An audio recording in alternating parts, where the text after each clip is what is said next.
Hello friends, कैसे हैं आप लोग।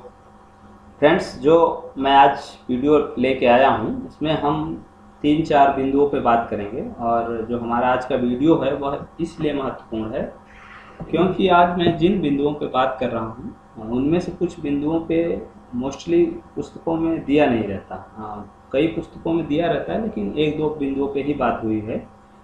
मैं आज 4 बिंदु लेके आया हूँ और हम चारों को बहुत अच्छे से जानने का प्रयास करेंगे।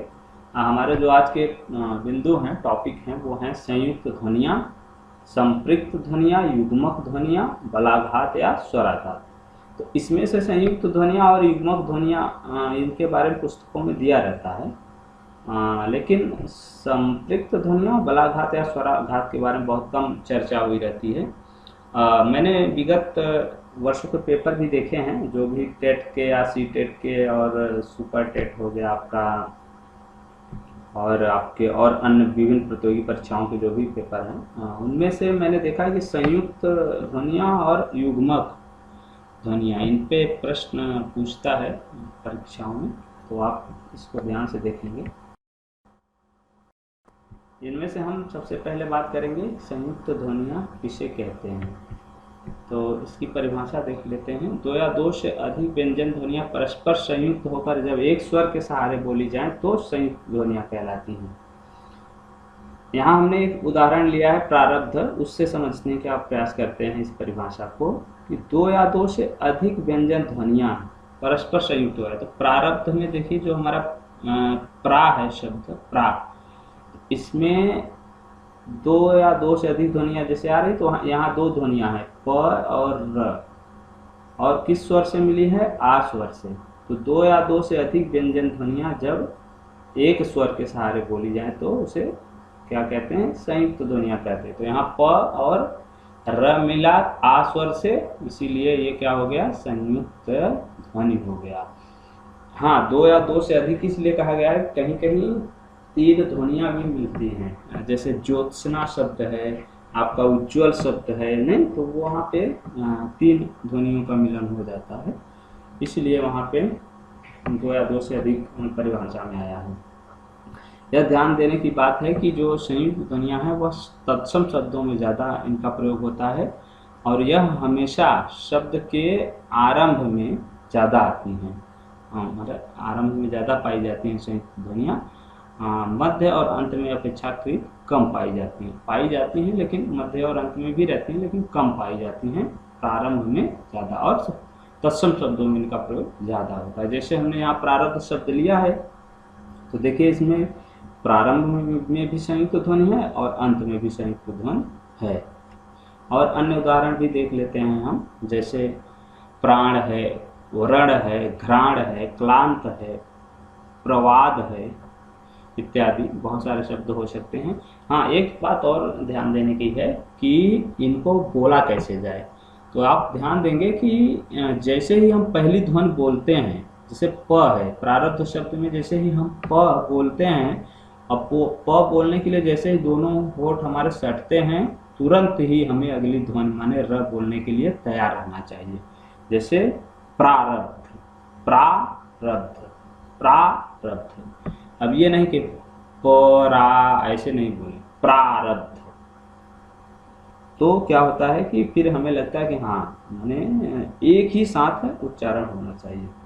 तो स्वर का भी और दोनों ध्वनियों का भी, दोनों व्यंजनों का भी एक ही साथ उच्चारण होना चाहिए। अब अगला हम देख लेते हैं कि अगला संपृक्त ध्वनियाँ किसे कहते हैं, इसके बारे में हम बात कर लेते हैं। संपृक्त ध्वनियाँ क्या हैं? जब एक ध्वनि दो व्यंजनों से संयुक्त हो जाए तब वह संपृक्त ध्वनि कहलाती है। यह बहुत सरल है, आप जैसे हम उदाहरण के माध्यम से देख लेते हैं। यहाँ पे हमने एक उदाहरण दिया है संबल। यहाँ स और ब ध्वनियों के साथ म ध्वनि संयुक्त हुई है। ध्यान रखेंगे कि यहाँ जो है एक ध्वनि जब दो व्यंजनों से संयुक्त हो जाए, यहाँ क्या होगा? दो व्यंजनों से संयुक्त होगी कोई ध्वनि, और जो ध्वनि संयुक्त होगी उसी को हम संपृक्त ध्वनि कहते हैं। तो यहाँ स और ब से संपृक्त कौन हुई है? संयुक्त हो गई है म, इसीलिए म क्या है? जो है संपृक्त ध्वनि है। तो इसको भी आप ध्यान रखेंगे कि संयुक्त ध्वनियों में और संपृक्त ध्वनियों में अंतर क्या है कि वहाँ दो व्यंजन ही आपस में मिल जाते थे, लेकिन वह दोनों व्यंजन भिन्न भिन्न थे। यहाँ पे क्या होता है, यहाँ दो व्यंजनों के बीच में कोई तीसरा व्यंजन जो है संयुक्त होता है, तब उसे संपृक्त ध्वनि कहते हैं। तो आप इसका अंतर समझ लेंगे। अब हम अगले टॉपिक पे बात करते हैं। जो हमारा अगला टॉपिक है वह है युग्मक ध्वनियाँ। यह बहुत महत्वपूर्ण है। युग्मक ध्वनियाँ किसे कहते हैं? जब एक ही ध्वनि का द्वित्व हो जाए तब वह युग्मक ध्वनि कहलाती है। तो ये भी बहुत सरल ही है। इसमें एक ही ध्वनि का द्वित्व हो जाता है। द्वित्व माने दो बार, एक ही ध्वनि दो बार आ जाती है। जैसे दिक्कत है, प्रसन्नता है, उत्फुल्ल है। तो आप देखेंगे यहाँ एक ही ध्वनि दो बार आ गई है, द्वित्व हो गया है। कौन सी? क ध्वनि है। यहाँ न ध्वनि दो बार आ गई है, यहाँ पे ल ध्वनि दो बार आ गई है। तो ये क्या हो गई? युग्मक ध्वनि हो गई। तो जहाँ पर एक ही ध्वनि का द्वित्व होता है, दो बार हो जाती है, उसे युग्मक ध्वनि कहते हैं। और जब दो या दो से अधिक ध्वनियाँ, व्यंजन ध्वनियाँ एक स्वर के सहारे बोली जाती है तो उसे संयुक्त कहते हैं। तो इस अंतर को आप बहुत अच्छे से याद रखेंगे। जैसे दिक्कत है, प्रसन्नता है, उत्फुल्ल है। तो इसमें देखिए क का द्वित्व हुआ है, न का द्वित्व हुआ है, ल का द्वित्व हुआ है।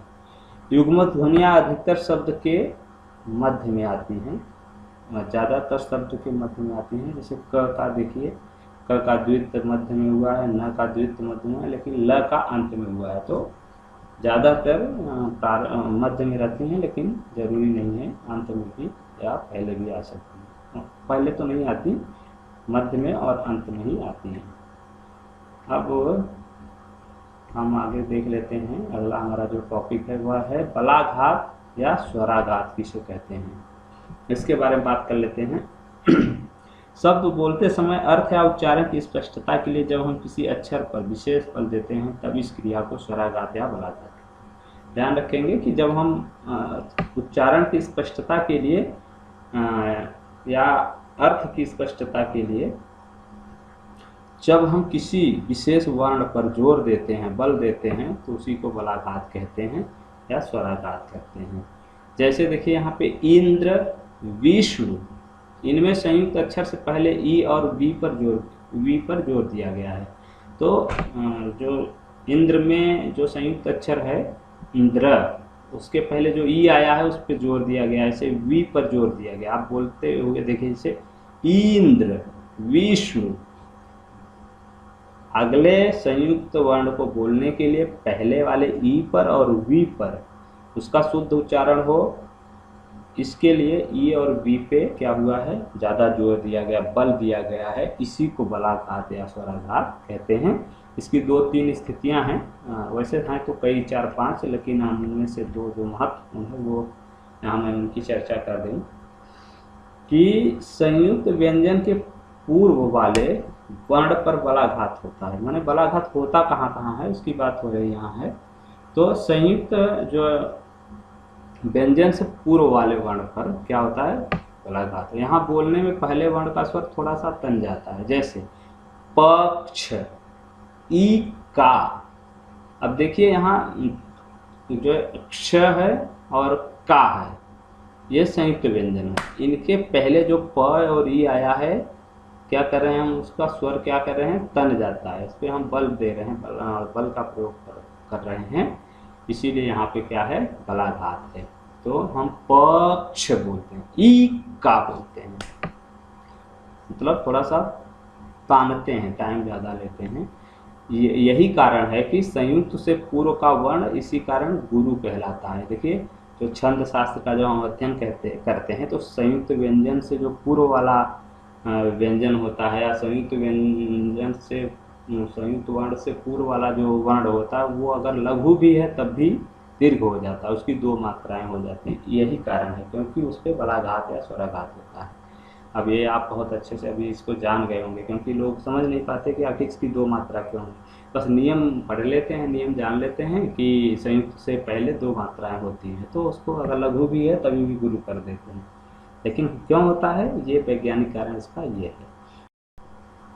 और इसके बाद दूसरा जो है हमारा कि बलाघात कहाँ पे होता है, बलाघात की स्थितियाँ कहाँ होती है, उसमें है कि विसर्ग वाले अक्षर पर बलाघात होता है। जैसे दुख, निःसंदेह, अंतःकरण।